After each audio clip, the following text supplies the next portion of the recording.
नमस्कार। आज जैसे कि आप सभी लोग जानते हैं कि हम लोग हिंदी पखवाड़ा संस्थान में मना रहे थे और आज हम हिंदी दिवस है, तो इस हिंदी दिवस के अवसर पर हम अपने पखवाड़े का समापन समारोह आयोजित कर रहे हैं। और मैं इस कार्यक्रम का शुभारंभ निदेशक महोदया जी की परमिशन से इन पंक्तियों के साथ करना चाहती हूँ कि ओजस्विनी है और अनूठी है ये हिंदी, साहित्य का असीम सागर है ये हिंदी।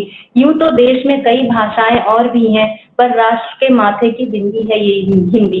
कहना चाहती हूँ कि जैसे हम सभी जानते हैं हमारे देश में विभिन्न विभिन्न भाषाएं हैं, पर हिंदी ही एक ऐसी भाषा है जो उत्तर से लेकर दक्षिण तक और पूर्व से लेकर पश्चिम तक हम सब लोगों को एक सूत्र में पिरोती है। और अब मैं अपनी राजभाषा कार्यान्वयन समिति के सभी सदस्यों की ओर से और बीएसआईपी परिवार की ओर से अपने निदेशक महोदया से आग्रह करती हूँ कि वो इस आज के समापन समारोह का शुभारंभ करें अपने संबोधन के साथ।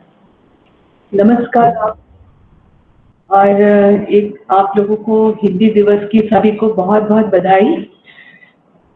मेरी एक प्रियजन है और जो कि बहुत अच्छी कविता करती हैं, बहुत अच्छा लिखती हैं। आज शुरुआत में जो भी दो बात कहूँगी आप लोगों को, आज उनकी एक कुछ पंक्तियां जो उन्होंने अभी लिख के भेजी थी मुझे, मैं उससे शुरुआत करना चाहूँगी। एक अरसे से एक सपना मेरी नींद पर कब्जा जमाए हुए है कि आंगन में एक चबूतरा है और उस चबूतरे पर एक पेड़ के तले बैठ कोई पसंदीदा की किताब पढ़ रही हूँ मैं। पेड़ की डालियों से हल्के बैगनी फूल झड़ रहे हैं मेरे ऊपर। आंख खुलने पर देखती हूँ कि न चबूतरा है, न कहीं चबूतरे का वो पेड़, न ही मेरे पर गिरते हुए बैगनी फूल। क्या ये मेरी कल्पना है? मेरा उस बैगनी फूलों वाले पेड़ से क्या रिश्ता है? नींद में फैलने लगती हैं जिसकी शाखें, किताबों के पन्नों पर पेड़ की पत्तियां शब्द बनकर आवाज देती हैं मुझे, और चांद बहुत आहिस्ता से कानों में फुसफुसा जाता है, किताब लेकर बैठा करो यहाँ, बैगनी फूलों से होकर मैं ऐसे ही झरा करूंगा तुम पर। तो ये पंक्तियां जैसी उनकी मैंने पढ़ी तो वो दिल को छू गई और ऐसा लगा कि मेरी ही भावनाओं को शब्द मिल गए हों। और इस तरीके की चीजें जैसा लगा कि ये इससे भी ये जाहिर होता है कि जो लिखने वाला है, अगर उसकी बात सही तरीके से पढ़ने वाला जो है उस तक पहुंच रही है बात, तो कहीं ना कहीं मुझे लगता है कि भाषा जो है उसने जिस तरीके से लिखा है उसका पूरी तरीके से वो उसका एक अच्छा रिजल्ट दिखाई दे रहा है हमें। और हम लोगों को जो हिंदी भाषा है वो हमारी मातृभाषा है और हमारे विचारों को अभिव्यक्त करने की सबसे सरल और सहज मेरे ख्याल से यही माध्यम है। और उस पे रोजमर्रा की जिंदगी में हम लोग इतने बिजी हैं अपने शोध कार्य में और अपनी तरह तरह की एक्टिविटीज में, चाहे वो हमारा घर हो चाहे हमारा संस्थान हो, हम इतने ज्यादा बिजी हो गए कि एक तरीके से हमारे विचार जो हम सोचते हैं, हमारी जो भावना है उस पर जैसे वो धूल सी पड़ गई है। ये जो 15 दिन का समय आता है हमारे पास में हिंदी पखवाड़ा दिवस जो हम मनाते हैं हर साल, और ये हमारे ख्याल से धूल को हटाने का बहुत अच्छा एक समय हो सकता है कि हम लोग अपनी जो विचार है, जो भावनाएं हैं, उनको अभिव्यक्त करने के लिए ये बहुत अच्छा मौका है। ये सभी लोग अपने अपने काम में लगे हुए हैं, चीजों में लगे हुए हैं। मैं ये देख रही हूँ कि हर साल जो हमारे पास में जो हिंदी समिति है वो लेके आती है और उसमें जो लोग उसमें भाग लेते हैं, वो लोगों के नाम भी हमें पता होते हैं कि यही लोग हैं, यही लोग जो हैं यही आएंगे, यही बोलेंगे, यही कहेंगे। तो मेरी सबसे आग्रह है आप सभी लोगों से कि और भी नए लोग अब इसमें आए, भाग लें इसमें, खासतौर से युवा वर्ग हमारा, चाहे वो यंग साइंटिस्ट हो हमारे और युवा छात्र शोधकर्ता छात्राएं सभी हो, इन सभी लोगों से आग्रह करूंगी मैं कि आप लोग भी आइए और नए नए तरीके से आइए। और ये जो पखवाड़ा दिवस हम मनाते हैं ये इसलिए नहीं होना चाहिए कि ये जरूरी है, ये हमें गवर्नमेंट से हमको एक डायरेक्टिव है, हमको एक हमारे ऊपर एक तरीके से आया है कि हाँ हमको ये करना है। इस तरह से ना लेके हम लोग अगर उसको जोर शोर से मनाएं और अच्छे से उसको करें, तरह तरह से इसमें नया क्या कर ला सकते हैं, नई क्या चीजें हम लोग इसमें डाल सकते हैं। और वो खासतौर से जो हमारे यंग युवा वर्ग है हमारा, वो लोग कुछ ना कुछ इस दिशा में कुछ ना कुछ दे सकते हैं हमें। तो आप सभी लोगों से हमारी रिक्वेस्ट है कि अब अगली बार जब आप लोग इसको फिर से मनाएं तो कोशिश कीजिए इसमें कि कुछ कुछ नया करने की कोशिश करनी चाहिए हम लोगों को। और जैसे कि हम देखते हैं कि डीएफसी ने भी देखिए आपको बहुत अच्छे कुछ प्रोग्राम्स निकाले हैं। डीएससी ने अवसर करके एक उन्होंने एक इनिशिएटिव लिया है, एक नया प्रोग्राम, हालांकि नया नहीं है, कई सालों से ये शुरुआत हो चुकी है इसकी, जिसमें कि आप अपने शोध के बारे में अपने जो भी आप शोध कर रहे हैं, रिसर्च कर रहे हैं, उसके बारे में आप हिंदी हो चाहे अंग्रेजी हो अपनी भाषा के थ्रू माध्यम से और कुछ ना कुछ आप लिख सकते हैं जिसमें पुरस्कार भी हैं। तो मैं कहूँगी, मैं रिक्वेस्ट करूँगी सारे जितने भी हमारे शोध छात्र और छात्राएं हैं कि सभी लोग जो है जरा इसको इस दिशा में थोड़ा सा प्रयत्न करें और कर लेंगे, क्योंकि हमारा जो पेलो साइंसेस का जो ये सब्जेक्ट है इसमें बहुत ही विषय हैं, बहुत कहानियां लिखी जा सकती हैं और बहुत रोचक हो सकती हैं जो हम जन जन तक पहुंचा सकते हैं, जो बहुत सरल भाषा में लिख सकते हैं और बहुत जरूरी भी है एक तरीके से। मुझे याद आता है कि जब मैं नई नई आई थी इस संस्थान में, मैंने ज्वाइन किया था यहाँ पे, तो बहुत सारे वैज्ञानिक थे यहाँ पे जो बहुत अच्छा लिखते थे, बहुत अच्छी कविताएं लिखते थे, बहुत अच्छी बातें बताते थे, बोलते भी बहुत अच्छा थे। जब भी कुछ हिंदी पखवाड़ा होता था तो उसमें बहुत अच्छी अपनी अभिव्यक्ति देते थे वो। और जिसमें से मुझे आज भी याद है, एक डॉक्टर अर्चना त्रिपाठी हुआ करती थी, अब वो नहीं रही, और उन्होंने एक कविता लिखी थी कोयले पे, जिसपे कि वो काम करती थी, और उसपे उन्होंने जो कविता लिखी थी इतनी अच्छी लिखी थी, इतने अच्छे उसके उन्होंने शब्द दिए थे उसको कि बिल्कुल दिल को छू गए थे। और हम सब समझ में आया कि हाँ, हम लोग कर सकते हैं, इस तरह का काम कर सकते हैं, हम लिख सकते हैं अपनी बात, जो हम जो भी रिसर्च करते हैं हम उसको, उसकी अभिव्यक्ति हम कर सकते हैं हिंदी के माध्यम से।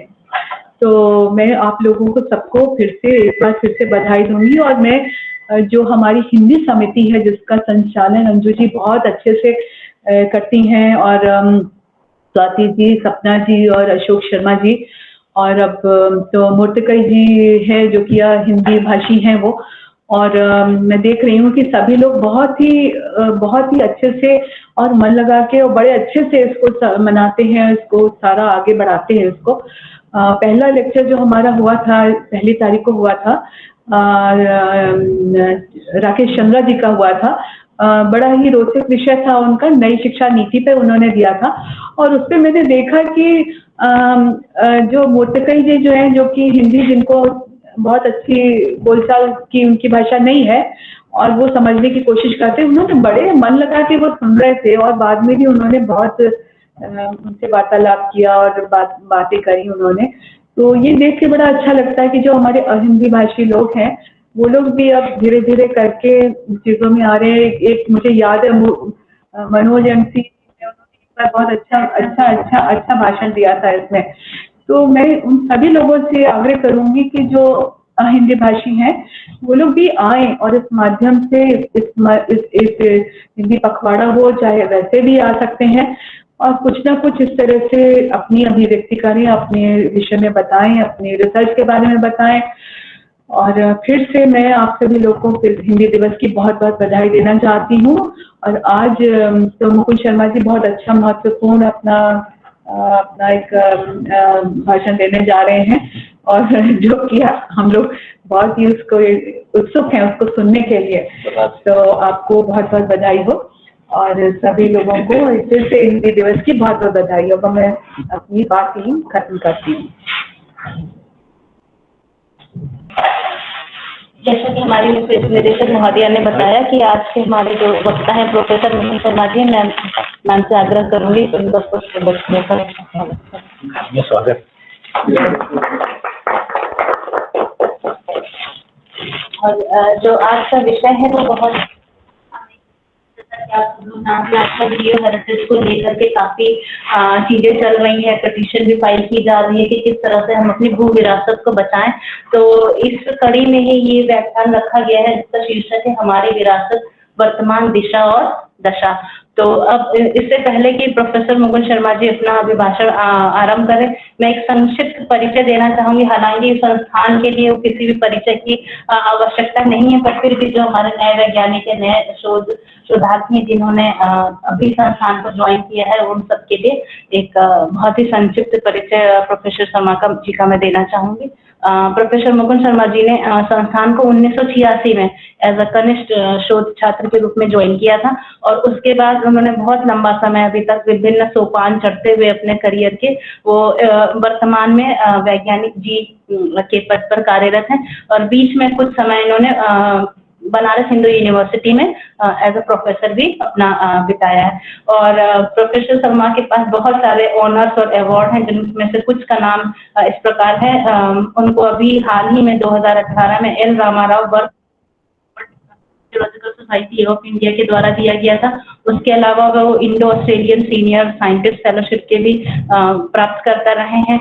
BSIP एक्सटर्नल बजटरी मेडल 2016 में मिला था उनको और BSIP डायमंड जुबली मेडल 2013 में, इनसा कैश एक्सचेंज फेलोशिप 2012 में और उससे पहले आयंगर साहनी 2009, शारदा चंद्रा गोल्ड मेडल 2009, वो बॉय स्काउट फेलोशिप के भी उनको प्राप्त हुई है 1996 में। इसके अलावा इंडो चाइना फेलोशिप भी 1996 में और वो इसका यंग साइंटिस्ट अवार्ड 1992 में और ISRO conference best poster award 1992। मतलब इस मुझे लग रहा है इस वर्णन से आप सब समझ सकते हैं कि वो शुरू से ही बहुत ही मेधावी वैज्ञानिक रहे हैं। इसके अलावा वो विभिन्न सोसाइटियों से भी संबंध रहे और बहुत सारे उन्होंने वर्कशॉप और कॉन्फ्रेंस भी ऑर्गेनाइज कराई हैं ऑर्गेनाइजिंग सेक्रेटरी के रूप में। और वर्तमान में वो geological society of India, palaeontological society of India, palaeobotanical society, Indian association of sedimentologist, Indian geological congress और गुलमाना जियोलॉजिकल सोसाइटी के लाइफ फेलो भी हैं। और ये लिस्ट बहुत लंबी है और उन्होंने बहुत सारे वैज्ञानिक प्रोग्राम का कोऑर्डिनेशन किया है और उन्होंने कुछ एडिटेड वॉल्यूम पब्लिश किए हैं जर्नल्स के और उनके क्रेडिट में 91 रिसर्च पेपर हैं और साइटेशन 750, 750 है और I10 इंडेक्स 25 है। और इसके अलावा उन्होंने बहुत सारे इनवाइटेड लेक्चर्स भी समय समय पर दिए हैं।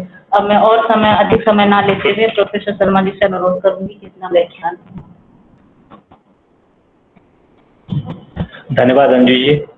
संस्थान की निदेशिका डॉक्टर वंदना प्रसाद जी, इस कार्यक्रम को आयोजित करने के लिए हर वर्ष हम लोग हिंदी पखवाड़े का आयोजन करते हैं और उसमें 14 सितंबर का दिन हिंदी दिवस के रूप में रखा गया है। ये हमको बार बार याद दिलाता है कि हिंदी हमारी राजभाषा है और हम इसको बनाने का प्रयास कर रहे हैं। आज हमारे आज़ादी के करीब 75 साल हो रहे हैं। हमको अभी भी यह दिवस मनाना पड़ता है, तो कभी कभी हमें सोचना चाहिए कि क्या हमने प्रयास बिल्कुल सही रूप में करे। अगर करे होते तो शायद हमको ये दिवस पखवाड़ा नहीं मनाना पड़ता। परंतु फिर भी क्योंकि हमारा देश एक बहुभाषी देश है और अलग अलग मतांतरों और धर्म के लोग रहते हैं, भाषाएं भी बहुत सारी हैं, तो सभी की भाषाओं को अपनी भाषा से प्रेम होता है। परंतु हमारे देश को जोड़ने वाली भाषा एक ही है, वो हिंदी भाषा है। और हिंदी भाषा में हम सब लोग अपना अपना कार्य कर रहे हैं। विशेषकर से जो उत्तर भारतीय क्षेत्रों से आते हैं वहां तो ऐसा कार्य हो रहा है। अभी दक्षिण भारतीय क्षेत्रों में इस भाषा की पैठ बननी है, परंतु अब यह अस्वीकार्य नहीं रह गई। आजादी के शुरुआती दिनों में हमने देखा था कि हिंदी को लेकर के बहुत सारे लोगों में भय थे और स्वीकार भी नहीं हो रही थी, पर यह अच्छी बात है कि अब वो स्वीकार करी जाने लगी है। और आप पूर्व से पश्चिम तक यानी कि कच्छ से लेकर कोहिमा तक चले जाइए और या कन्याकुमारी से लेकर के कश्मीर तक जाइए, अब हर जगह आपको हिंदी में बोलने और समझने वाले लोग मिल जाएंगे और आपको कोई ऐसी समस्या नहीं होगी। इसी क्रम में जब अंजू जी ने मुझसे संपर्क किया कि इस पखवाड़े का समापन हम चाहते हैं कि आप किसी छोटे से संक्षिप्त भाषण से करें, तो आजकल एक मुहिम चली हुई है और वो है कि हमें अपनी विरासत के बारे में बात करना और क्योंकि हम सभी लोग भूविज्ञान से जुड़े हुए हैं या भूवैज्ञानिक हैं, तो क्यों ना हम अपनी भू विरासत के लिए जाने और जानने के साथ साथ हम इसके बारे में प्रयास करें कि हम कैसे अपनी भू विरासत को बचा करके रख सकते हैं। भारत इस समय एक प्रगतिशील देश है और हमारे यहाँ प्रगति हर आयाम हर सोपान पर हो रही है, परंतु इसके कारण क्या हो रहा है, जब प्रयास हो रहे हैं कि हम आगे बढ़ते चलें, तो हम प्रकृति का दोहन भी करते हैं और इस प्रकृति के दोहन के साथ साथ बहुत सारी चीजें नष्ट होती जाती हैं। ये नष्ट होना जो लोग कर रहे होते हैं, प्रगति के सोपान चढ़ रहे होते हैं, उनको पता भी नहीं होता।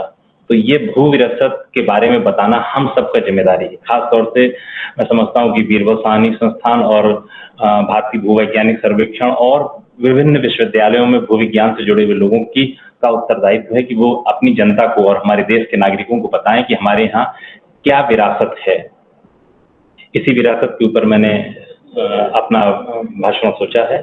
हमारी भू विरासत वर्तमान क्या दशा है और आने वाले दिनों में ये क्या किस दिशा की तरफ जा रही है। तो मैं अनुमति चाहूंगा कि मैं इसको शुरू करूं। जैसा कि आप सभी जानते हैं कि हम सब लोग अपनी धरोहरों को देखते हैं और धरोहर कई प्रकार की हैं। हमारी पारिवारिक धरोहर होती है। महिलाएं विशेष रूप से इसके लिए सजग होती हैं कि उनको अपनी सास या अपने परिवार, अपने माता पिता से कितने गहने मिले, वो पारिवारिक धरोहर में आता है। कुछ सामाजिक धरोहर होती हैं, कुछ स्थानीय धरोहर होती हैं, कुछ राष्ट्रीय धरोहर हैं, पुरातात्विक धरोहर हैं, वैश्विक धरोहर हैं और भूगर्भीय धरोहर है। ये सातवां जो संदर्भ है भूगर्भीय धरोहर, इस पर ही मेरा आज का ये भाषण है। परंतु क्योंकि आपको इस सरोकारों से मैं जोड़ना चाहता हूं, तो मैं बताना चाहूंगा कि पारिवारिक धरोहर आप सब लोग कैसे समझते हैं और मैं कैसे समझता हूं, और ये जानना भी बहुत जरूरी है। तो देखा होगा आपने,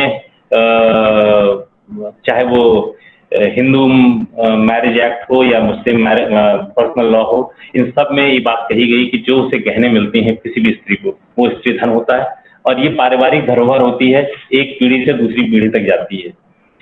इसी तरीके से जब हम देखते हैं कि सामाजिक धरोहर, जब लोग समाज में अपने कुछ विस्तार करना चाहते हैं और आगे बढ़ाना चाहते हैं, तो वो सामाजिक धरोहर में आता है। जैसा कि हमारे पड़ोस में ही लखनऊ विश्वविद्यालय है। 18 से 20 के बीच में यहाँ के सारे लोगों ने सोचा कि हम अपने लखनऊ क्षेत्र को एक अच्छा विश्वविद्यालय देंगे। इसके लिए सारे लोगों ने जुड़ा और अपनी अपनी क्षमताओं के अनुसार बहुत सारा दान दिया और उसके कारण ये एक विश्वविद्यालय यहाँ पर बन करके आया। इसको हम सामाजिक धरोहर कह सकते हैं। ये आज भी बहुत अच्छा है और विश्व स्तर का विश्वविद्यालय बन चुका है, परंतु ये सामाजिक धरोहर के क्षेत्र में आता है। फिर आता है स्थानीय धरोहर, जो कुछ कुछ क्षेत्रों में होती है। उस क्षेत्र के लोग ही जानते हैं, हालांकि उसकी भी इम्पोर्टेंस होती है। ये मेरे कार्य क्षेत्र रोहतास बिहार में एक जगह है जहाँ पर कि शेरशाह सूरी ने शासन किया था और उत्तर भारत में काफी बड़ा शासन किया था। और ये माना जाता है कि पहली सबसे बड़ी जो मार्ग बनाया गया था शेरशाह सूरी ने, जिसे ग्रैंड ट्रंक रोड कहते थे, क्योंकि बिहार कलकत्ता से लेकर के और जाता था। ये उसका मकबरा है जो बनाया गया, वो स्थानीय लोग बहुत अच्छी तरीके से जानते हैं। तो इसको हम स्थानीय धरोहर के क्षेत्र में रखते हैं। या इसी तरीके की हमारे ही क्षेत्र में, हमारे प्रदेश में दो चीजें हैं जिसको कि स्थानीय लोग सब लोग जानते हैं। हमारे लखनऊ क्षेत्र के बिल्कुल पास में नैमिषारण्य क्षेत्र है जहाँ की चक्र तीर्थ कहा जाता है, इसको भी जाना जाता है और इसकी बहुत महत्ता है। इसी प्रकार से बनारस के पास सारनाथ में भी एक स्तूप है। तो ये सब चीजें सामाजिक स्थानीय धरोहर है और इनको बचा के रखना हमारा दायित्व बनता है, क्योंकि हम अपने आने वाली पीढ़ियों को बता सकते हैं कि यहाँ क्या क्या हुआ। और हर एक का अपना महत्व है। सारनाथ का भी अपना महत्व है, चक्र तीर्थ का भी है और शेरशाह सूरी का भी है। फिर आता है राष्ट्रीय धरोहर, जिन्होंने कि किसी न किसी रूप में हमारी राष्ट्रीय अस्मिता को बचा करके रखा। यह जोधपुर में पाया जाने वाला मेहरानगढ़ फोर्ट है। मेहरानगढ़ फोर्ट खाली जो किला है वो खाली एक किला ही नहीं है, मतलब ये भूगर्भ से जुड़ा हुआ भी बहुत बड़ा एक धरोहर हम कहते हैं किला है, जिस पर कि हम जियोलॉजी या भूगर्भ के बारे में काफी कुछ ज्ञान प्राप्त करते हैं और जो लोग पढ़ते हैं उनको खासतौर से लेकर के जाया जाता है दिखाने के लिए। हम आगे अपने इस भाषण में आपको दिखाएंगे कि इसकी क्या महत्वता है। तो राष्ट्रीय धरोहर होगी। उसके बाद पुरातात्विक धरोहर, जिसको कि हम और हमारे देश का आर्कियोलॉजिकल सर्वे इसको मेंटेन करता है। ये गोवा का वो फोर्ट है जहाँ पे कहा जाता है कि वास्को डी गामा सबसे पहले आया था और उसने आकर के यहाँ पर अपना एक किला बनाया था। फोर्ट अगवाड़ा कहते हैं इसे। तो इसे पुरातात्विक धरोहर की श्रेणी में रखते हैं। उसी प्रकार वैश्विक धरोहर, कुछ चीजें हर देश में ऐसी होती हैं जिसकी सारी दुनिया को सरोकार होता है। खजुराहो हमारे यहाँ भी आज करीब 1100 साल पुराने मंदिर हैं, जिसको कि यूनेस्को ने पहचान रखा है और आर्कियोलॉजिकल सर्वे इसको मेंटेन करता है। ये बहुत ही खूबसूरत मंदिर है, जो कि कालखंड में बिल्कुल खो भी गए थे, पर हम फिर दोबारा इनको खोज करके निकाला गया है। और ये धरोहर सारे दुनिया के लिए है। जब दुनिया के पर्यटक यहाँ आते हैं तो वो खजुराहो अवश्य जाना चाहते हैं। अगर वो ताजमहल जाना चाहते हैं तो जरूर ताजमहल के साथ साथ खजुराहो भी जाना चाहते हैं। और ये बहुत ही खूबसूरत बना हुआ मंदिर है, जहाँ पर कि कैन सैंडस्टोन या बलुआ पत्थरों को काट करके बहुत खूबसूरत मूर्तियां बनाई गई हैं। तो ये कंदरिया महादेव मंदिर है, जिसको कि आर्कियोलॉजिकल सर्वे ने सुरक्षित कर रखा है और यूनेस्को ने इसको अपनी मान्यता प्रदान कर रखी है। अब हम आते हैं, आगे बढ़ते हैं भू धरोहर के लिए। भू धरोहर एक बहुत बड़ा क्षेत्र है, और मैं कहूँ कि मैंने बहुत सारी चीजें देखी हैं, तो शायद मैं बहुत गलती करूंगा, इसीलिए मैं किसी भी भाषण के अंत में ज्ञापन दिया जाता है, मैं ज्ञापन पहले देना चाह रहा हूँ कि ये मैंने सारी चीजें, कुछ चीजें हो सकता है मैंने देखी हैं, कुछ चीजों पर मैं गया हूँ, और बाकी चीजें मैंने लोगों के दूसरों के ज्ञान से प्राप्त करा है। और इस समय बहुत बड़ी मुहिम चल रही है हिंदुस्तान में कि हम चाहते हैं कि आर्कियोलॉजिकल सर्वे की तरह से ही हमारे यहाँ एक कोई कानून बनाया जाए, जिसमें कि भूतात्विक या भू विरासत की धरोहरों को संजो कर रखा जा सके। तो मैंने जो आज का प्रस्तुतिकरण बनाया है, उसमें मैंने इन क्षेत्रों से बहुत सारा संदर्भ लिया है, जिसमें कि monograph on national Jio heritage monument of India 2016 है, जिसको कि इंटेक ने पब्लिश किया था। इसी तरीके से क्रिएटिव कॉमन्स एट्रीब्यूशन लाइसेंस कहलाता है, CC-BY कहलाता है। आजकल ये बहुत कॉमन चीज हो गई है, जिसमें कि आप लोग चाहते हैं कि ज्ञान का विस्तार करा जाए, ज्ञान बांटा जाए, पर ज्ञान को बांटने के साथ साथ वो चाहते हैं कि उनको भी आभार दिया जाए। तो इसको हम क्रिएटिव कॉमन एट्रीब्यूशन लाइसेंस कहते हैं। इस तरीके के दो लाइसेंस हैं जिसका उपयोग करते हुए मैंने इस भाषण को बनाया है। और इसी प्रकार से जैसे विकिपीडिया तो सभी जानते हैं, पर विकिमीडिया भी एक फाउंडेशन विकिपीडिया ने बना रखा है, जहां पर कि आप अपनी सारी फोटोग्राफ्स डाल सकते हैं और आप उसको उपयोग कर, दूसरे लोग उसका उपयोग कर सकते हैं आपका संदर्भ देते हुए, जिसने उसको डाला है। तो बहुत सारी चीजें ऐसी हैं जो कि कुछ हम लोगों ने देखी होंगी, कुछ हम जानते हैं और कुछ नेट पर पड़ी हुई हैं। अब आते हैं कि हम कैसे भूतात्विक या भूगर्भीय विरासत को पहचानेंगे और उसको कैसे रखेंगे। तो उसके लिए अब कुछ प्राथमिक तथ्य चाहिए होंगे, जैसे कि जियोसाइट। हम अपने क्षेत्र में जहां भी काम करने जाते हैं, हमारे साथी काम करते हैं, और वो देखें कि वहाँ कोई एक ऐसी नायाब चीज है, तो जरूर उसको अपनी डायरी में लिखें और उसका एक नंबर रखें। आकर के आप लौट करके अपने संस्थान को बता सकते हैं कि मैंने ऐसी चीजें देखी। तो वो एक क्षेत्रवार होगा, क्योंकि हम किसी क्षेत्र में कार्य करते हैं, किसी प्रदेश में कार्य करते हैं और किसी देश के किसी हिस्से में कार्य कर रहे होते हैं। तो उनको एक डेटा बुक बनाई जाएगी, जिसमें कि इस चीजों को रखेंगे। तो जियोसाइट परिग्रहण संख्या 1 हम देते हैं, फिर वो राष्ट्रीय जियोसाइट परिग्रहण संख्या में जाएगा। अगर वो बहुत इंपॉर्टेंट हुआ था, उसमें क्या क्या चीजें हम बताएंगे, उसमें होगा जियोसाइट का नाम, वो किस राज्य, किस जिले और किस नगर में आती है, उसका भूगोलीय देशांतर और अक्षांश, जैसे लैटिट्यूड और लॉन्गिट्यूड कहते हैं, उसका भी दिया जाएगा। और पहुंच मार्ग, ये भी बहुत जरूरी है कि अगर मान लीजिए कोई एक ऐसी चीज हम बनाना चाहते हैं, बताना चाहते हैं, लोग देखें आकर के, और अगर वहां पहुंच का कोई रास्ता ही नहीं है, तो वहां कोई नहीं जाएगा और उसको बचा पाना भी बहुत मुश्किल होगा। इसलिए वहां का पहुंच मार्ग भी अगर हो तो बहुत अच्छा होगा, परंतु अगर कोई बहुत ही अच्छी विशेष चीज है तो उसके लिए पहुंच मार्ग बनवाया भी जा सकता है। और फिर वो जियोसाइट किस प्रकार का है। जियोसाइट जैसे कि हम अपना कार्य कर रहे हैं, कुछ में जीवाश्म आ जाएंगे, कुछ में भू आकृतियां आ जाएंगी, कुछ में जिसे हम टेक्टोनिक्स कहते हैं, उस प्रकार के भी कुछ क्षेत्र होंगे जो कि इस जियोसाइट में रखे जाएंगे। फिर आएगा कि अब हम इससे संबंधित क्या आंकड़े और इकट्ठे करेंगे, जिससे कि हम यह दावा कर सकें कि जो हम क्षेत्र बता रहे हैं वो वास्तव में हमारे देश के लिए बहुत ही नायाब है, सारी दुनिया के लिए नायाब है, क्योंकि वो भू विरासत की श्रेणी में लाई जा सकती है। तो किस प्रकार का जियोसाइट है, उसकी प्राथमिक भू आकृति यानी जियोमॉर्फोलॉजी कैसी है, उसका संदर्भ हमको कहाँ से प्राप्त हुआ है, हमारी खोज के दौरान मिला, ये हमारे आसपास की जनता ने जब हम वहाँ कार्य कर रहे थे बताया कि आप चल करके देखिए, बहुत अच्छी जगह है। और उसकी उम्र क्या है, क्योंकि जब हम धरती के बारे में बात करते हैं तो धरती की उम्र, जैसा कि हम सभी जानते हैं, करीब करीब 4 खरब साल पुरानी है, 4 बिलियन ईयर्स है। और उसके बाद उसमें तरह तरह की चट्टानें आती गई और जीवन बहुत बाद में आया और विस्तृत और जिसका इवोल्यूशन हो चुका था, ऐसा जीवन भी बहुत बाद में आया। वो करीब आज से 50 करोड़ साल पहले की बात है खाली, जब वो आया था। और उसका फिर हम एक वर्णन कहीं अपने डायरी में जो हम जाते हैं फील्ड में उसका रखना चाहिए, और उसका फिर तुलनात्मक मूल्यांकन करेंगे। अगर मान लीजिए हम किसी फील्ड पर जा रहे हैं और उस दौरान हमने 50 स्क्वायर किलोमीटर का एक कोई क्षेत्र जिसमें हमें काम करना था, हमने इस तरीके की संरचना बहुत सारी जगहों पर देखी, जिसका कि भू विरासत की श्रेणी में कैटेगराइजेशन करा जा सकता है। तो हम उसका तुलनात्मक बताएंगे। सारा 50 स्क्वायर किलोमीटर का एरिया नहीं बनाया जा सकता, वो 1 किलोमीटर, 100 मीटर, 200 मीटर का एरिया हो सकता है। तो हम बताएंगे सारे के अंदर ये वाला क्षेत्र सबसे अच्छा है जहां पर इसको भू विरासत की श्रेणी में लाया जा सकता है। और फिर इसी तरीके के जियोसाइट जो दूसरे क्षेत्रों में मिल रहे होंगे हमारे देश में, उनके अनुसार मूल्यांकन करा जाएगा, और जो सबसे बढ़िया होगा अंततोगत्वा वही जियोसाइट हमारे श्रेणी में आएगा। अब उसके साथ हमें क्या क्या चीजें बतानी होंगी और साथ साथ में क्या क्या चीजें इकट्ठी करनी पड़ेंगी।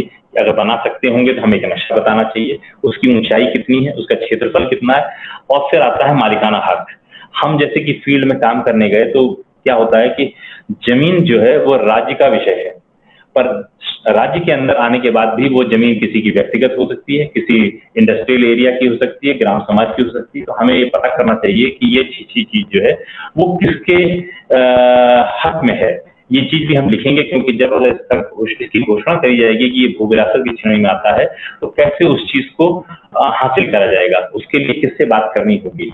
राज्य सरकार से बात करनी होगी, या लीज दे दिया गया करनी होगी, या व्यक्तिगत आदमी से कहना पड़ेगा, और या फॉरेस्ट की जमीन है तो फॉरेस्ट से जमीन हासिल करना इतना आसान नहीं होता। तो ये भी हमको बताना होगा।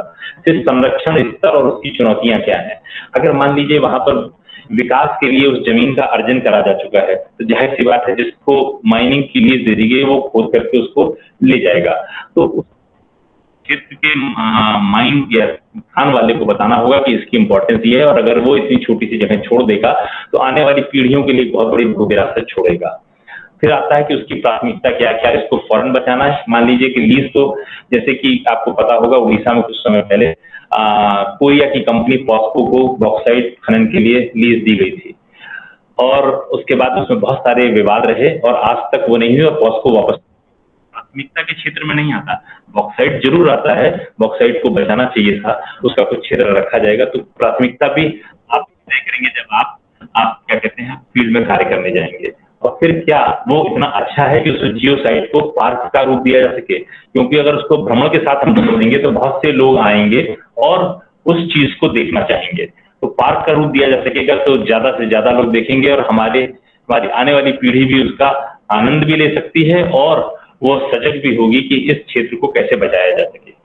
फिर होगा कि हमारे मुंह जवानी कहने से या स्थानीय लोगों के कहने से कि बहुत अच्छा है, इसको नहीं माना जाएगा जब तक कि उसके ऊपर विस्तृत शोध नहीं हो सकी। तो क्या कोई शोध सामग्री की उपलब्धता है? अगर है तो आप अपना जो दावा रखने जा रहे हैं वो दावा बहुत सुदृढ़ और ठोस होगा।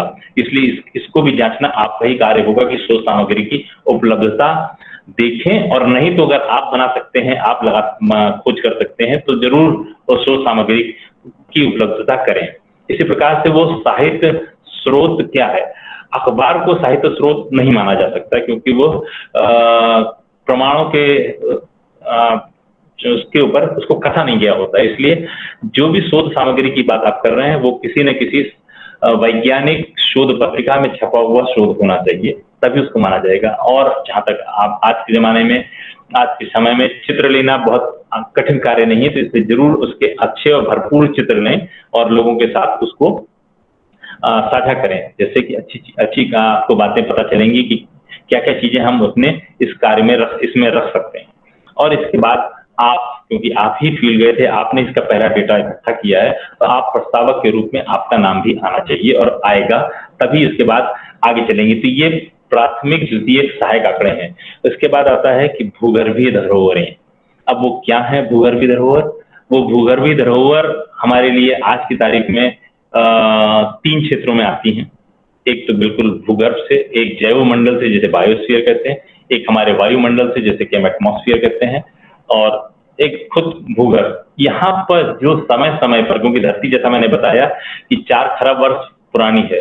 तो ये धरती शुरू से ही ऐसी नहीं थी जिस पर कि हम रह रहे हैं। इस पर इस तरीके के फूल नहीं थे, इस तरीके की हरियाली नहीं थी और इस तरीके के नदी और पहाड़ और ग्लेशियर्स नहीं थे। ये समय के साथ साथ समय कालखंड पर आए। हम जिसमें सांस ले रहे हैं ऐसी ऑक्सीजन भी नहीं थी यहाँ पर। तो ये क्षेत्र, ये विकास कब कब हुए हैं ये हमको बताना है और इसके क्या प्रमाण आज धरती पर मिलते हैं, उन प्रमाणों को बचा के रखना, जिससे कि हम यह बता सकें लोगों को कि ये देखिए ये ऑक्सीजन आने का समय है, ये वो समय है जबकि ऑक्सीजन धरती पर नहीं था। धरती पर क्लोरोप्लास्ट या हरित जो पत्तियों की हरी हरी चीजें आती ये कब आई, पेड़ पौधों ने धरती पर कब अपना अवतार लिया, उसके पहले वो कहाँ थे, पानी में थे तो पानी में किस प्रकार से रहते थे। तो इन सारी चीजों के प्रमाण हमको इसी धरती पर मिलते हैं और उन प्रमाणों को हमें इकट्ठा करना है और बचा के रखना है और जो सबसे सुंदरतम हो प्रमाण उसको ही बचाएं। हम अगर सब कुछ बचाने लगेंगे तो शायद विकास हमारा रुक जाएगा। तो विकास को भी साथ ही साथ चलना है। विकास के लिए हमको भूगर्भीय धरोहरों को भी बचाना है और विकास को भी करते जाना है। तो आगे वाले भाग में हम अपने इस भाषण में आपको हम दिखाएंगे कि दुनिया के कुछ क्षेत्रों में किस तरीके की चीजें भूगर्भीय धरोहर में रखी गई और हमारे देश में क्या चीजें। तो सबसे पहले चलते हैं, क्योंकि इत्तेफाक से मैं यहाँ बताना चाहूंगा कि हमारा देश एक बिल्कुल नायाब देश इसलिए माना जाता है कि आज की तारीख में भी हमारे पास सबसे पुरानी चट्टानें दुनिया में हमारे पास ही है। जापान एक बहुत उन्नत देश है परंतु उसके पास सबसे पुरानी चट्टानें, जिनको हम करीब करीब 3-3.5 अरब वर्ष पुरानी मानते हैं, ऐसी चट्टानें हमारे पास हैं, उनके पास नहीं है। दुनिया के बहुत सारे देशों में नहीं है, तो 12 या 13 देश हैं जिनके पास की सबसे पुरानी चट्टानें हैं। तो हम इस बात पर गर्व कर सकते हैं और हमको कोशिश करना चाहिए कि हम ऐसी चट्टानों को बचा के रख सकें। नहीं तो क्या होगा कि जो ठेकेदार होते हैं, जो विस्तार कर रहे होते हैं, वो सड़क के किनारे या आसपास के क्षेत्र में पाई जाने वाली चट्टानों को कूट करके और सड़क की गिट्टी बना देते हैं। उनको पता ही नहीं होता कि उन्होंने क्या नुकसान किया। तो ये बताना हमारा दायित्व है और हम ऐसी चीजों को दिखाएंगे कि हमारे देश में ऐसी चीजें कहाँ मिलती है। एक ये कैसे दिखा रहा हूँ, इसको हम पिलो लावा कहते हैं।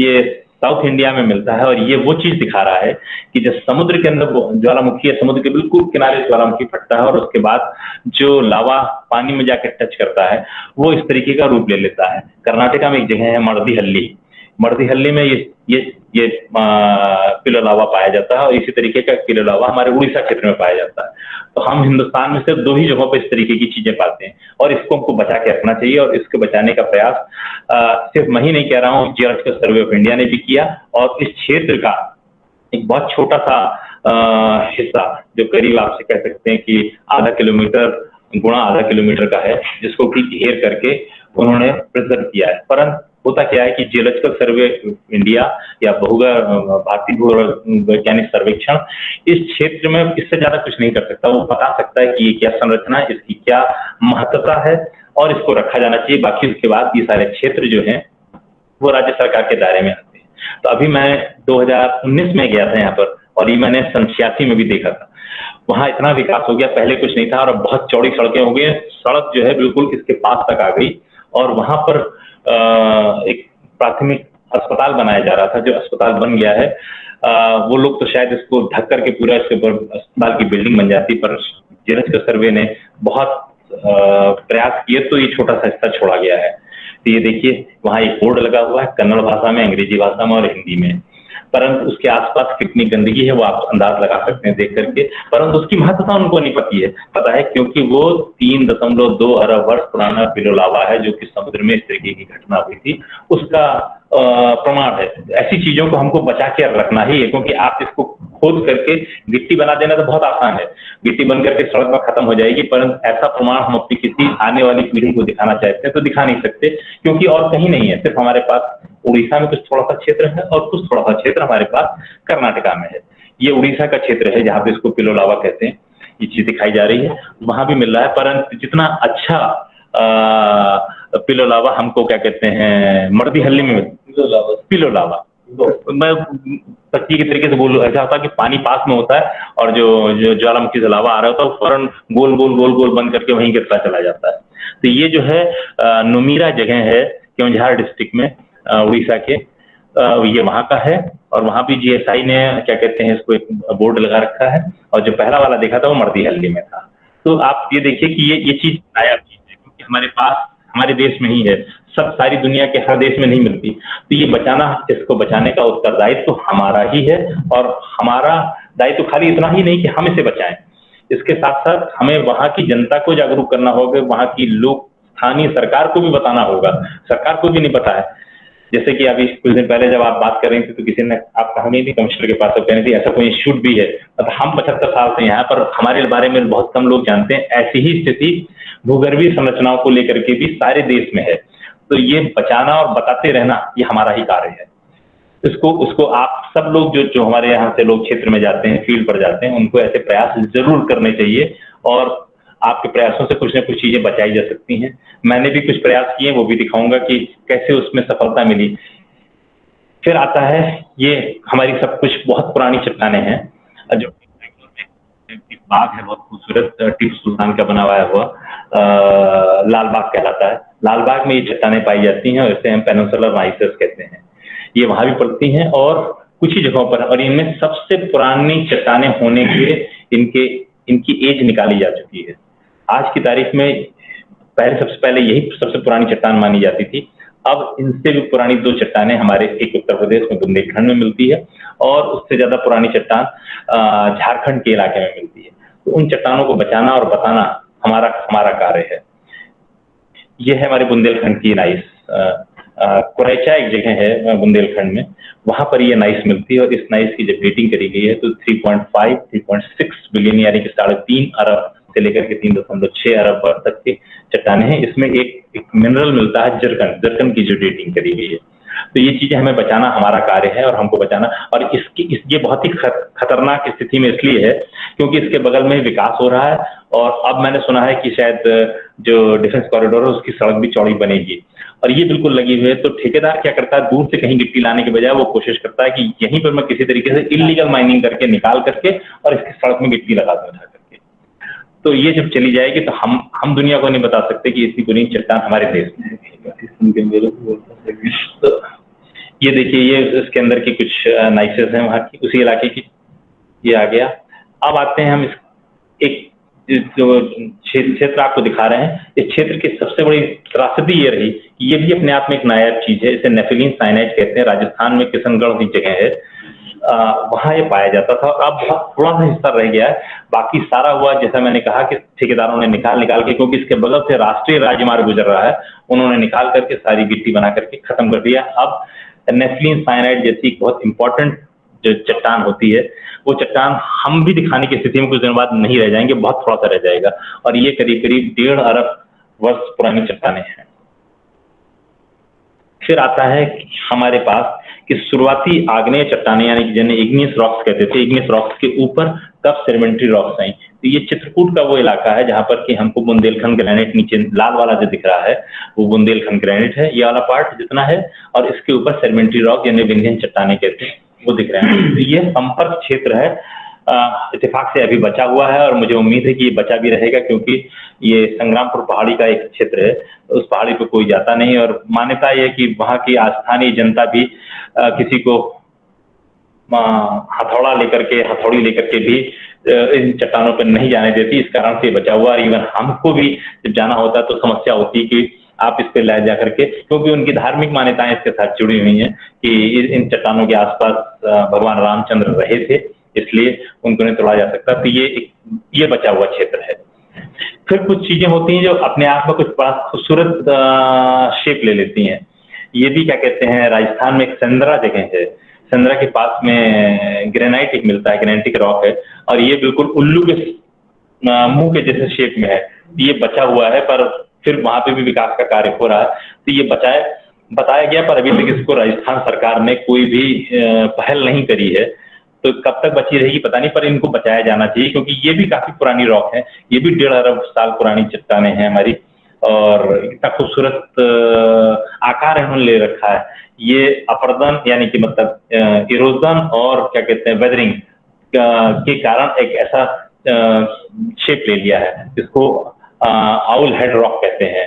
हालांकि इसका मतलब और कोई जेनेटिक टर्म नहीं है, ये ग्रेनाइट रॉक है, और ये इरोजन या वेदरिंग के कारण ये ऐसा शेप ले लिया है।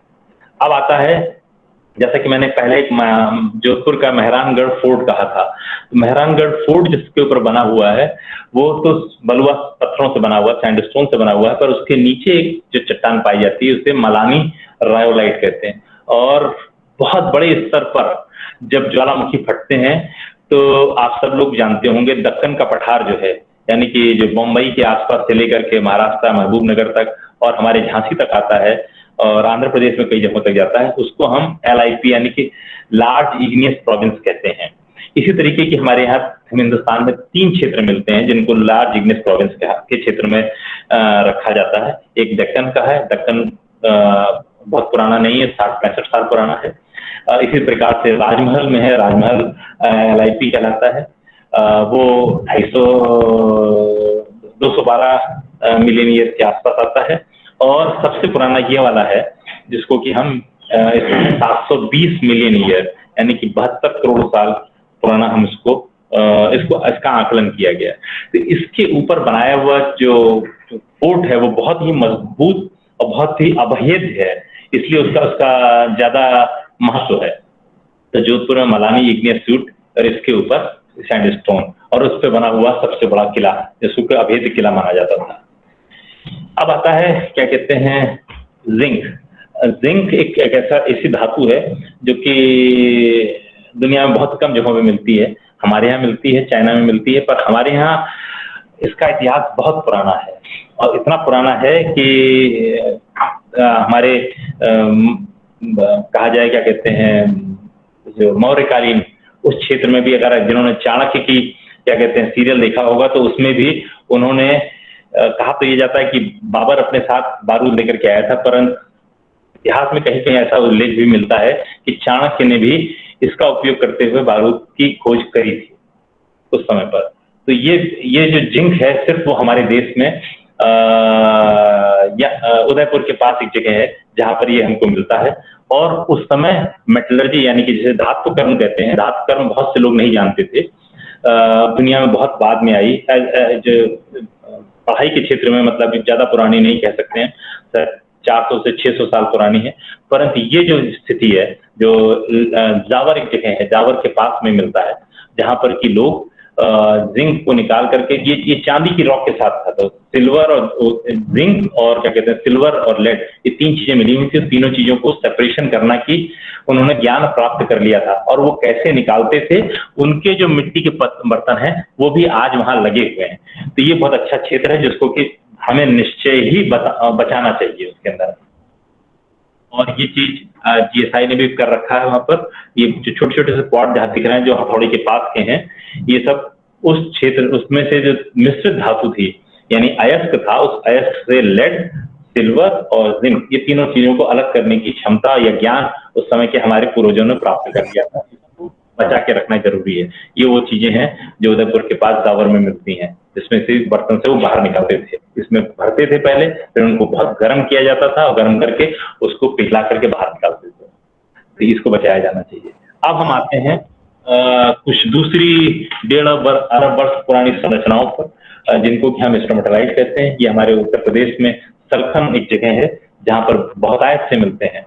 और जैसा कि मैंने कहा कि हम सबको जो हम लोग जाते हैं, हम लोग को ये प्रयास करते रहना चाहिए कि कैसे इस चीज को बचाया जाए। जैसा मैं बार बार कह रहा हूँ, विकास के साथ साथ इसको बहुत नुकसान पहुंचता है, तो इसको भी बहुत नुकसान पहुंच रहा था। और हमने वहां पर जाना शुरू किया था सन 96 से। मैं बराबर इस चीज को देख रहा था, लोगों से कहता था कि इसको बचाया जाना चाहिए क्योंकि इसमें बहुत अच्छे फॉसिल मिलते हैं।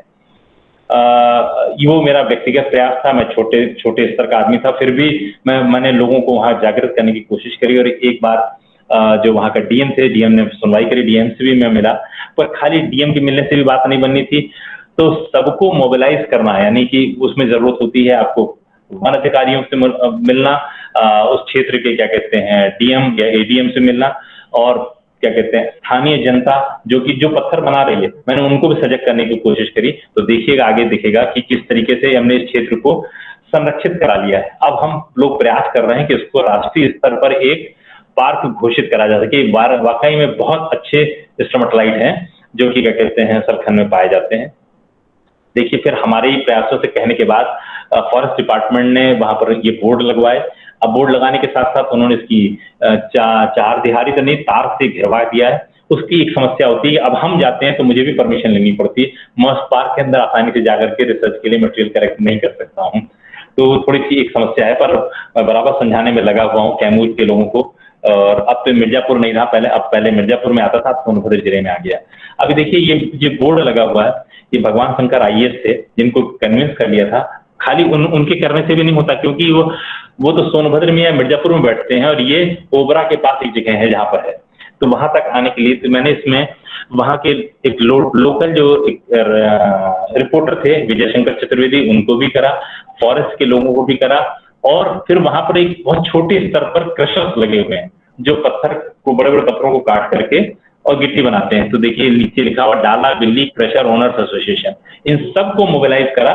तब उन लोगों ने इसको कहा कि हम इस पार्ट को छोड़ देंगे और इस पर हम इसको कोई नुकसान नहीं पहुंचाएंगे। और मुझे खुशी है कि सन 96-97 से लेकर के आज तक वो पार्ट बचा हुआ है और उस पर हम लोग बराबर अपने शोध पत्र निकाल रहे हैं। तो आपको सभी स्तर के लोगों को साथ लेकर चलना होगा, तब आप इस तरीके की चीजों को बना सकते हैं। परंतु अभी सबसे बड़ी समस्या हमारे सामने है कि हमारे पास किसी भी प्रकार का कानूनी जामा नहीं है। उस कानूनी जामा को हासिल करने के लिए हम लोग प्रयासरत हैं और उम्मीद करते हैं कि जल्द ही कुछ न कुछ ASI यानी आर्कियोलॉजिकल सर्वे ऑफ इंडिया के तरीके का कोई कानूनी जामा भारत की किसी भी एजेंसी को, चाहे वो जियोलॉजिकल सर्वे हो, चाहे मिनिस्ट्री ऑफ माइंस हो, या किसको दिया जाएगा ये तो अभी नहीं तय है, पर मिलेगा और मिल जाएगा। देखिए ये सारी चीजें हैं, जबकि वहां पर उसके बारे में जो लिखना था ये चीजें हमने लिख करके दी, फॉरेस्ट वालों ने वहां पर उसको लगवाया। फिर आता है, मैं कह रहा हूं ना कि बार बार कुछ नायाब चीजें हो तभी बताया, तभी उसको ऐसे भू विरासत के तरीके से रखा जा सकता है। ये कर्नाटका में कर्नूल जिला है, जिसमें कि ये नीचे का हिस्सा शेल है और उसके ऊपर कितना अच्छा कॉन्टेक्ट है सैंडस्टोन का दिखाई दे रहा है। ये विकास का परिणाम है। कभी कभी विकास बहुत अच्छा भी होता है, ये चीजें कभी दिखती नहीं थी। जब वहां पर रोड काटी गई तो ये बहुत खूबसूरत सा दिखने लग गया सेक्शन। तो कभी कभी आपके लिए जो जो जो, जो चीजें हैं वो अच्छी भी हो जाती हैं विकास के कारण।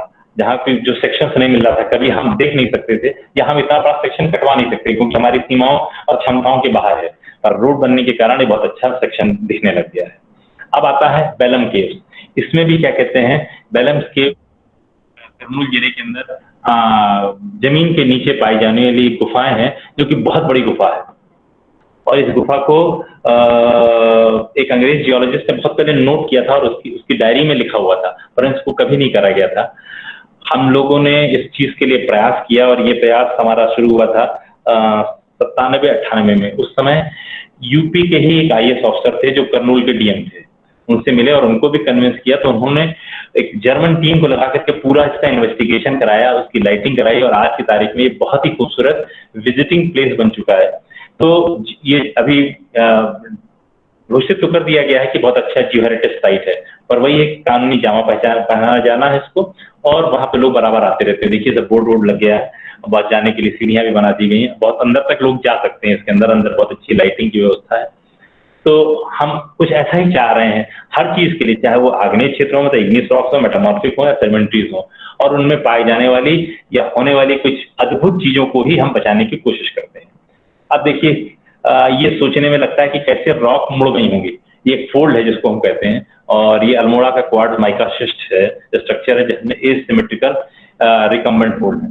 जैसे कि मैंने कहा कि मैंने सारी चीजें, बहुत सी चीजें मैंने देखी हैं, बहुत कुछ चीजें नहीं, मैं कहूँगा कुछ, बहुत सी तो नहीं कहूँगा, दुनिया के अंदर भी बहुत कुछ है, मैंने हिंदुस्तान की बहुत सी कुछ ही चीजें देखी। ये बहुत अच्छा मुझे क्या कहते हैं विकीमीडिया पर मिला। अब ये फोल्डिंग कितनी अच्छी है और इस फोल्ड को बचा के रखना चाहिए। अगर किसी को दिखाना है, जिसे कहते हैं टेक्स्ट बुक फिगर, इसे ही कहा जाता है। इसके ऊपर एक GSI की जियोलॉजिस्ट हैं नम्रता साहा, वो खड़ी हुई हैं। अब देखिए ये एक है जबलपुर के पास में बैलेंसिंग रॉक मिलती है। बैलेंसिंग रॉक हिंदुस्तान में कई जगहों पर मिलती है। ये वेदरिंग के कारण बनने वाली रॉक है जो कि एक पॉइंट के साथ रुकी रहती है। और ऐसी ही एक रॉक कुछ दिनों पहले जब चीन के राष्ट्रपति हिंदुस्तान आए थे तो मोदी जी उनको लेकर के गए थे, महाबलीपुरम के पास है, वो भी मैं दिखाऊंगा। तो ये तो जबलपुर के पास की है, ये मेघालय में पाई जाने वाली रॉक है, और ये वो है जिसको कि कृष्णाज पटर कहते हैं, जिसके ऊपर वो लेके गए थे। तो ये कुछ नायाब अजूबे हैं, इसको गिट्टी बना लेना बहुत आसान काम है, बना देने पर ऐसी संरचना फिर से नहीं बना सकते, पर ये प्राकृतिक कारणों से बनी हुई है, ये किसी आदमी ने नहीं बनाई, ये नेचर के प्रयासों से बनी हुई चीज है। तो इसको हमें बचा के रखना ये हमारा उत्तरदायित्व है। फिर आता है हम अभी कुछ ही दिनों पहले जैसे लास्ट मार्च में गए थे, तो ओरवाकल्लू में एक जगह है, आप बहुत सारे फिल्मों की शूटिंग यहाँ पर होती है।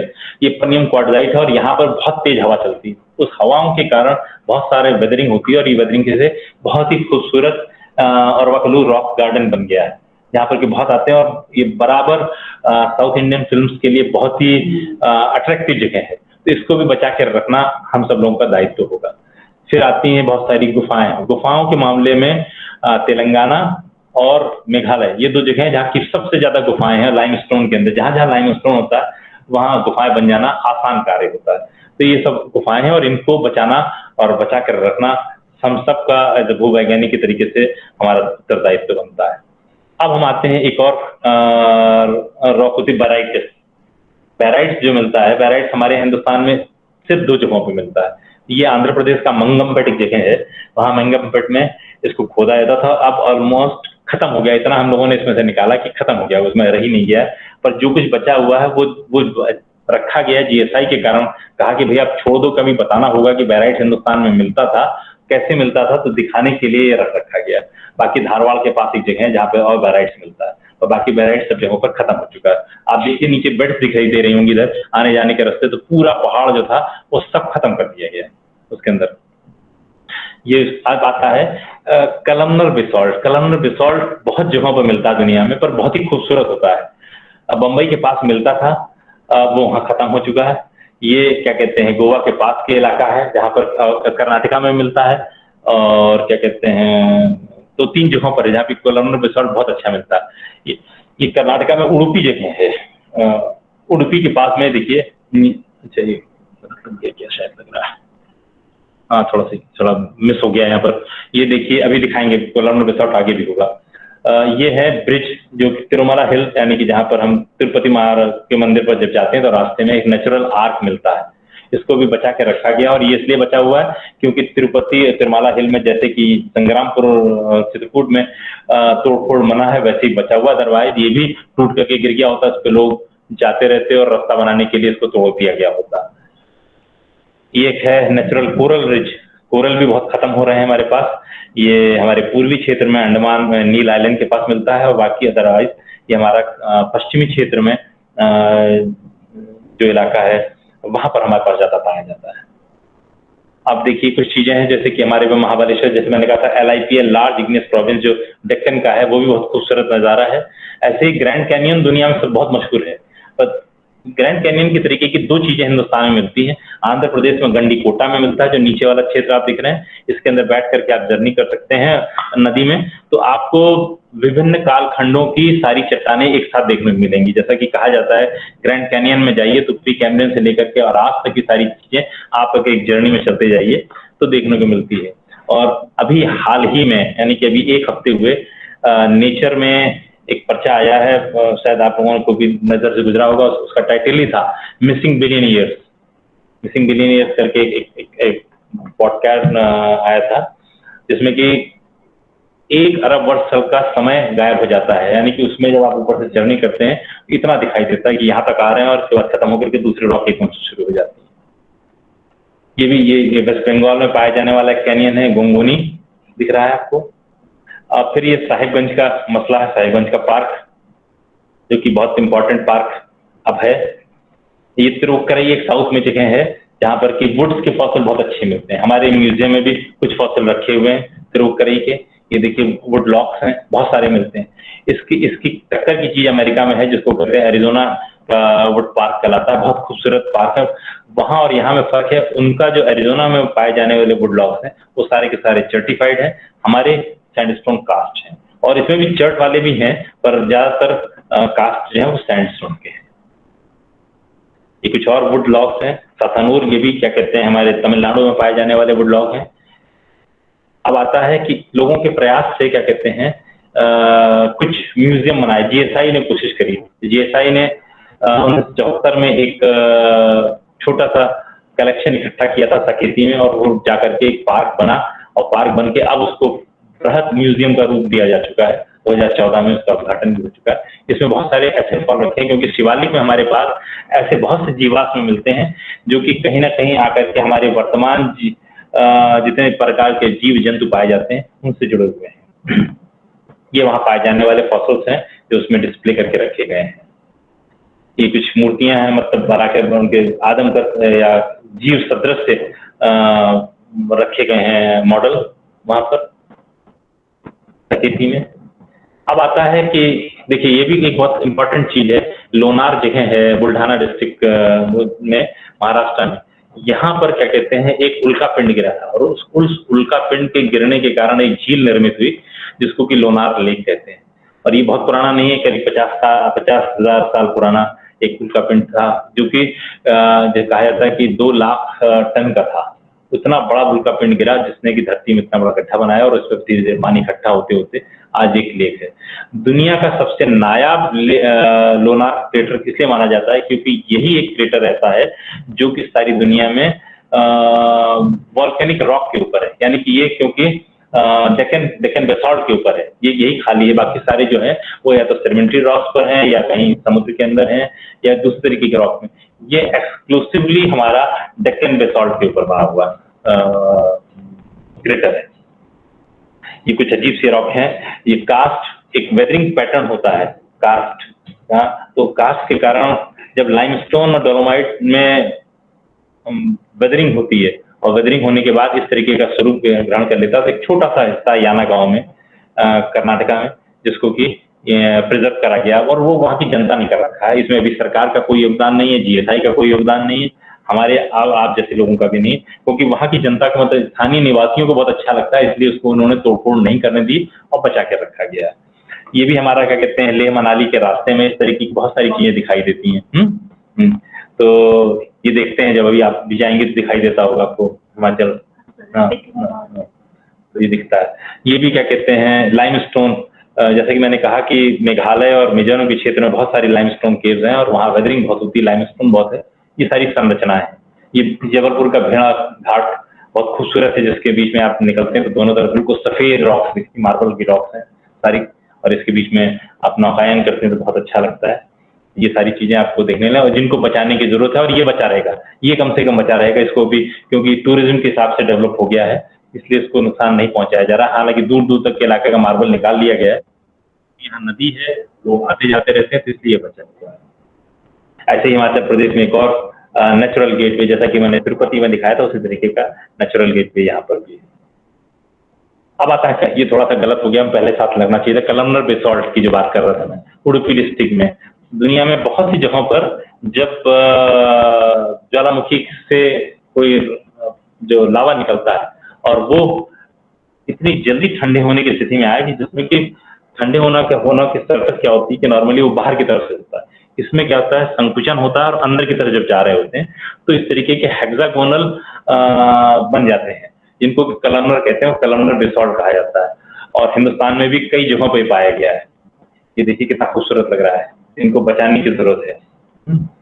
अब हम देख रहे हैं ये छोटा सा नक्शा बना हुआ है जिसमें कि कहाँ कहाँ सारी चीजें पाई जाती हैं। तो अभी देखिए अपना उत्तर प्रदेश ही हम देखते हैं तो उत्तर प्रदेश में अभी तक कोई घोषित जो 26-27 जियोलॉजिकल सर्वे ऑफ इंडिया ने घोषित किए उसमें से कोई भी बात अभी नहीं आ रहा। तो हमारी बहुत बड़ी जिम्मेदारी है कि हम लोग इसको बनाने के लिए प्रयास करें कई जगहों पर, चाहे हम वो बुंदेलखंड में करें, चाहे वो उत्तराखंड में करें और या किसी और भी जगहों पर बहुत सारी चीजें हो सकती हैं जहाँ करा जा सकता है। अब ये पूरी लिस्ट है जो कि आज की तारीख में 32 जिसको कि जियोलॉजिकल सर्वे ने ऑफ इंडिया ने पहचान रखा है और सरकार से वो भी प्रयास कर रहे हैं, उनको भी अभी सफलता नहीं मिल रही। वो सरकारी ऑर्गेनाइजेशन होते हुए भी इसके ऊपर अभी तक कानून नहीं बन सका, पर उसके लिए अब व्यक्तिगत स्तर पर हम सब लोग प्रयास कर रहे हैं और उम्मीद करते हैं कि कुछ ना कुछ होना चाहिए। और उसमें जो लिस्टिंग बनाई गई है ये 32 तो भारतीय भूवैज्ञानिक सर्वेक्षण ने बनाए हैं। इस समय हमारे पास जो आया है वो 100 से ऊपर जा चुकी हैं लिस्ट, जो कि यहाँ पर इस तरीके की चीजों को सुरक्षित रखने की आवश्यकता है और हम लोग रख सकेंगे, इसका मैं पूरा विश्वास है। इसको बनाने और रखने संरक्षण करने में एक राष्ट्रीय स्तर पर हमें सहयोग चाहिए सरकार से, केंद्रीय सरकार और राज्य सरकार से भी, और उसके बाद उसको पहचान दिलाने की जरूरत होती है। तो यूनेस्को आता है, जैसे कि आर्कियोलॉजिकल सर्वे के चीजों को यूनेस्को ने रिकॉग्नाइज किया, चाहे खजुराहो का हो, चाहे ताजमहल हो, चाहे वो कुतुब मीनार हो या इस तरीके के बहुत सारे मंदिर हैं उनको यूनेस्को रिकॉग्नाइज करता है। इसी तरीके से जियो पार्क्स को भी यूनेस्को रिकॉग्नाइज करता है और उन्होंने एक सेट पैरामीटर बना रखा है। ये एक डॉक्यूमेंट है जो कि 2008 से चल रहा है। इसमें समय समय पर तब्दीलियां होती रही, पर अभी हाल फिलहाल में कोई ज्यादा तब्दीली नहीं करी गई। तो इन गाइडलाइंस को लेकर के जब आप प्रयास करते हैं, और आप जैसे मैंने पहले कहा था ना कि प्राथमिक, द्वितीय, तृतीय के स्तर पर क्या क्या करना होगा, तब आपको रिकॉग्निशन मिलेगा। ये इसमें इसके अंदर ये गाइडलाइन दी हुई है। अभी देखिए, ये कलमनर बेसॉल्ट जैसा कि हमारे उडुपी के पास मिल रहा था, ऐसा ही ईरान में मिलता है। ये कलमनर बेसॉल्ट रेडियल फीचर में। अब हम दुनिया के कुछ दूसरी जगहों को दिखाते हैं जहां पर की चीजों को रिकॉग्नाइज कर रखा गया है। जैसा कि मैंने कहा कि मुझे चाइना जाने का मौका मिला था, और वहां पर इस बारे में लोकल सरकार और क्या कहते हैं केंद्रीय सरकार उनकी और इंस्टीट्यूशन तीनों को अधिकार दिया गया है। अगर इंस्टीट्यूट कहेगा तो इंस्टीट्यूट इस तरीके का बोर्ड लगा सकता है। ये Nanjing institute of geology and palaeontology का के कारण है, जबकि यांगजी गॉर्ज में इस तरीके की चीजें मिलती हैं और बहुत इंपॉर्टेंट है। इसमें बहुत खूबसूरत फॉसिल मिले हैं, जो चर्ट के नोड्यूल दिख रहे हैं, इसके अंदर बहुत ही अच्छे फॉसिल मिले हैं। ऐसे फॉसिल जो कि नेचर और साइंस के कवर पेज पे निकले हुए फॉसिल छपे हुए हैं। तो ये उन्होंने ऐसा बोर्ड लगाया। ये बोर्ड जो लगा है, ये बोर्ड नानजिंग इंस्टीट्यूट ने लगवाया है। मतलब उन्होंने वहां तीनों को अधिकार है। स्थानीय सरकार भी लगा सकती है, केंद्रीय सरकार भी लगा सकती है, और क्या कहते हैं इंस्टीट्यूट भी लगा सकता है। इसमें हम उनके साथ एक मैंने फील्ड करी थी, तो उसमें देखिए अलग अलग जगहों पर चीजों को दिखा रखा है उन्होंने, और हर इस जगहों पर इस तरीके के पत्थर लगे, और पत्थरों को कोई दूसरा आदमी छेड़ता भी नहीं। मतलब वो लगा के चले गए, तो ऐसा नहीं कि कोई आएगा उठाकर ले जाकर के अपने घर पे सिलबट्टा बना लेगा, ऐसा नहीं होगा इसका। तो वो बराबर क्या कहते हैं वहां लगा रहेगा। तो देखिए, ये भी इंपॉर्टेंट शेल है, इसमें बहुत सारे माइक्रोफॉसिल्स मिलते हैं, उन्होंने लगा रखा है। यहाँ बाउंड्री स्टोन है, तो क्या कहते हैं कि ये सब चीजें देखिए। अब ये है, ये राज्य स्तर पर, जब राज्य स्तर का होता तो राज्य स्तर वहाँ बैठने की व्यवस्था कराती है, वहां तो उन्होंने पत्थर लगाया। इससे ज्यादा खर्चा वो नहीं कर सकते, शायद उनके यहाँ भी सीमा होगी। तो एक पत्थर लगवाने की जिम्मेदारी उनको दी जाती है कि वो बता के छोड़ के चले जाएंगे यहाँ पर। ऐसा एक बड़ा पत्थर और बैठने की स्पेस, ये क्या कहते हैं स्टेट गवर्नमेंट करेगी उनकी, और वो उसको बचा के रखा जाता है। क्या कहते हैं इंट्रोडक्शन ऑफ कैप डोलोमाइट, बहुत इंपॉर्टेंट चीज है वहाँ की इस तरीके की। कैप डोलोमाइट पर देखिए, पहले इंस्टीट्यूट ने लगाया पत्थर, उसके बाद उसकी इंपॉर्टेंस को देखते हुए जब काफी पब्लिकेशन हो गया, जैसे मैंने कहा था ना कि शोध सामग्री भी आपको लानी होगी, आप ही को बतानी होगी, तभी कोई रिकॉग्नाइज करेगा उसको। तो ये पहला पत्थर उन्होंने लगाया इंस्टीट्यूट ने। दूसरा पत्थर स्टेट गवर्नमेंट ने लगाया, जो कि लाल वाला आप देख रहे थे, जहाँ बैठने की जगह बना दी गई। ये लिंडॉ फॉर्मेशन सैंडस्टोन, उसकी भी इंपॉर्टेंस है वहाँ। ओके, इसी के साथ मेरा मतलब आपको मैं थोड़ा सा एक झलक दिखाना चाह रहा था कि हमें क्या प्रयास करने चाहिए, हमारे यहाँ कहाँ कहाँ ऐसे प्रयास हो सकते हैं, और दुनिया में कैसा करा जा रहा है। मैंने इस तरीके के जापान में भी बहुत सारे देखे, जहाँ पर कि उनके पास तो क्षेत्रफल बहुत कम है, तो छोटी छोटी जगहों को उन्होंने संभाल करके शीशे से मढ़ करके बिल्कुल सड़कों के किनारे अगर है तो वो रखा गया है, उसको बचा कर रखा गया। तो ये उत्तरदायित्व हम सब लोगों का होगा कि हम इसको बचा करके रखें। बहुत बहुत धन्यवाद, आपने ऐसा मौका दिया।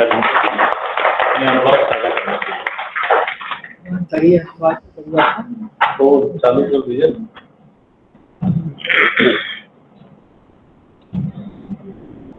डिटेल में आपने चीजें बताई ना, इतना विस्तार के साथ में। धन्यवाद।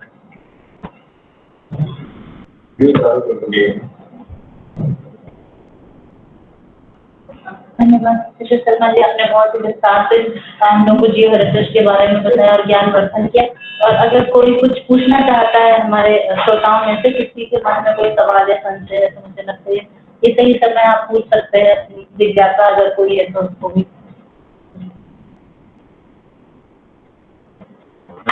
मैं कहना चाहूंगी कि दीपोत्सानी भी इस दिशा में अग्रसर है, और एक तो फॉसिल पार्क जिसे डॉक्टर ने बताया अभी, सलखन पार्क जो है वो बनाए जाने के मदद से बहुत कुछ हुआ, उससे आगे बना। एक फॉसिल पार्क बहुत पहले हमारे यहाँ मेरे ख्याल से साहिबगंज वाला तो अभी फिर से दोबारा डेवलप हो रहा है। फिर जो शाहपुरा में है वहाँ पे मंडला, वो बहुत अच्छा फॉसिल पार्क है। और कभी अगर किसी को आप लोगों को मौका मिले तो जरूर जाइएगा देखते।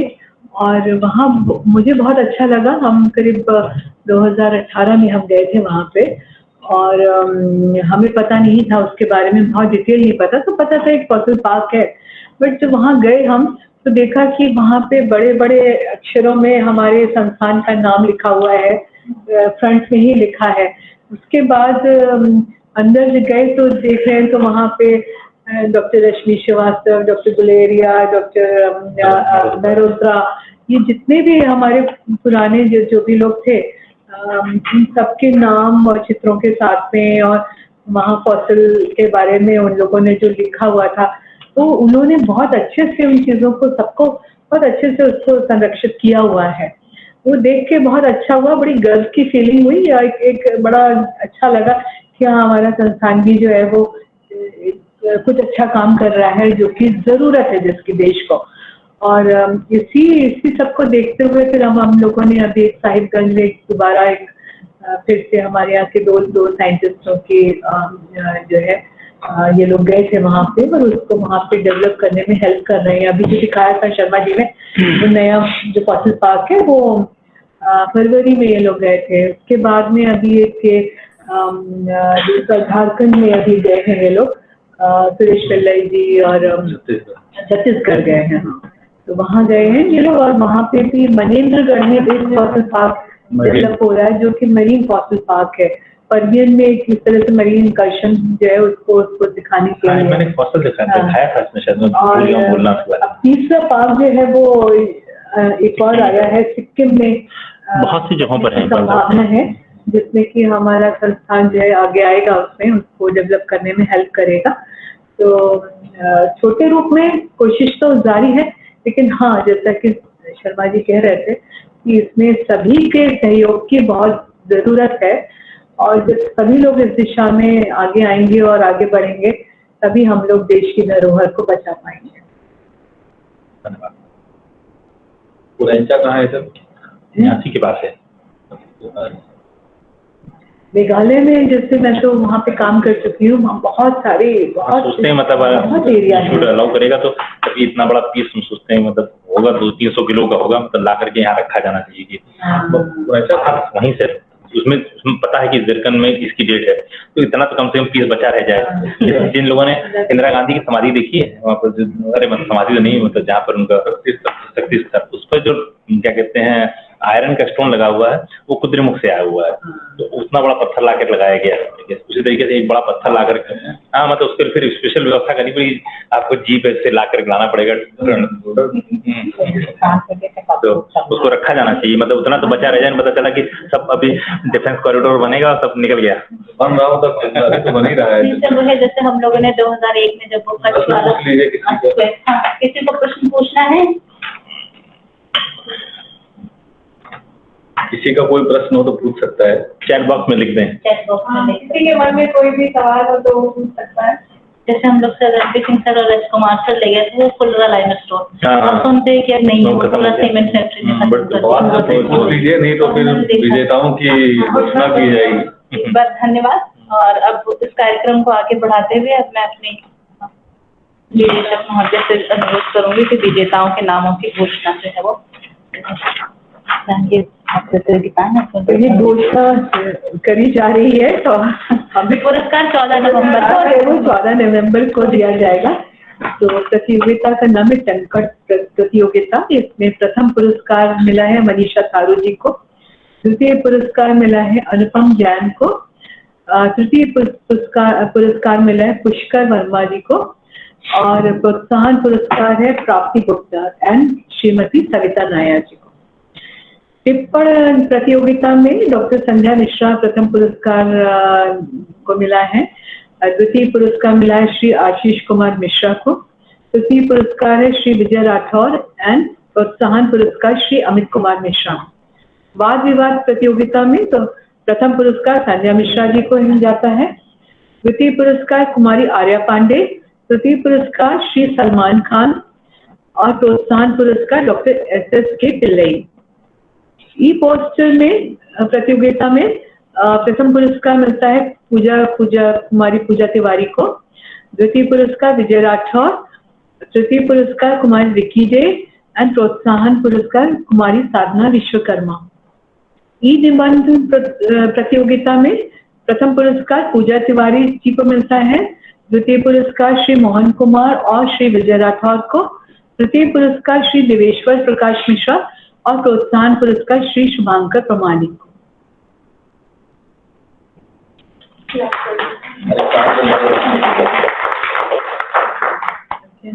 और इसके अलावा कवि सम्मेलन में जिन्होंने भाग लिया था उनके नाम मैं बता देती हूँ। सम्मेलन सुना, बहुत अच्छा था। हम मीटिंग में बिजी रहे, नहीं सुन पाए, लेकिन रिकॉर्डिंग तो उसकी होगी ना। हाँ, तो मैं उसको बिल्कुल उसमें तो कुछ लोगों ने अपनी कविताएं भेज दी हैं, तो उसको हम टाइप करा लेंगे। हाँ, फैसला भी तो लिया गया है कि उन कविताओं का एक प्रिंट आउट निकाल कर टाइप करा के वेबसाइट पे पब्लिश करी जाएंगी, और जिसमें के नाम है, फोटोग्राफ है, उन सबके साथ उनको वेबसाइट पर डाला जाएगा।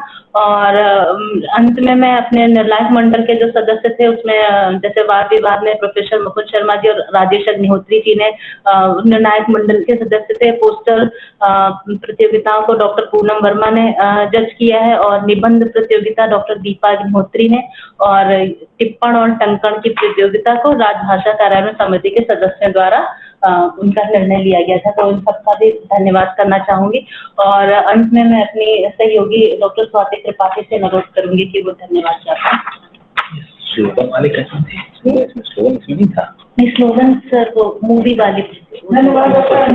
सबसे पहले मैं धन्यवाद देती हूँ प्रोफेसर मुकुंद शर्मा जी का, जिन्होंने बहुत ही अच्छा व्याख्यान दिया कैसे हम अपनी भू विरासत को संरक्षित कर सकते हैं। उन्होंने हमें प्रक्रिया भी बताई कि किस तरीके से हम इसको कार्य को कैसे कर सकते हैं। और यदि किसी के मन में कोई सवाल हो तो अभी भी वो हमारे साथ हैं, तो आप पूछ सकते हैं। इसके अलावा मैं धन्यवाद देती हूँ हमारी निदेशक महोदया जी का, जिनका हमें हमेशा से समर्थन मिला है इस हिंदी राजभाषा समिति को। और मैं सभी रजिस्ट्रार सर का भी यहाँ पे धन्यवाद देती हूँ, और हम अपने सभी सदस्यों जो हिंदी राजभाषा समिति के सदस्य हैं उन्होंने, और हमारी जो संयोजिका है डॉक्टर अंजू सक्सेना जी, उनका भी बहुत बहुत धन्यवाद करती हूँ, जिनके मार्गदर्शन से ये पूरा हमने हिंदी पखवाड़े का आयोजन किया।